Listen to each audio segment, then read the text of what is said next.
Competitive exam જેવી કે TET TAT ની અંદર વારંવાર પૂછાતા પ્રશ્ન એમાંથી એક પ્રશ્ન કે એમ કીધું કે એક સંખ્યાનો 3/5મો ભાગ 90 છે તો તે સંખ્યા નો 7/10મો ભાગ કેટલો થાય. હવે અહીંયા આપણે જોઈએ તો એક સંખ્યા છે જેના 5 ભાગ કર્યા. કેટલા ભાગ કરેલા છે તો કે 5 ભાગ. એમાંથી 3 ભાગ લેવામાં આવે ને તો 90 થાય.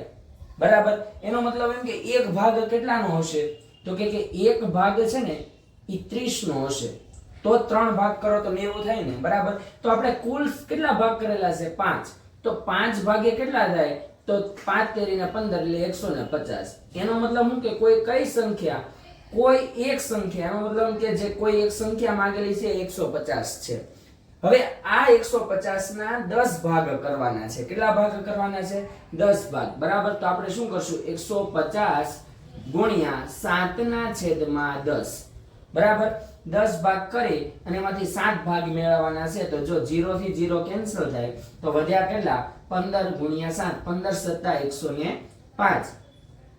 તો ઈ સંખ્યા જે સંખ્યા 150 હતા એના 10 ભાગમાંથી 7 ભાગ લેવામાં આવે તો જવાબ આવે 105.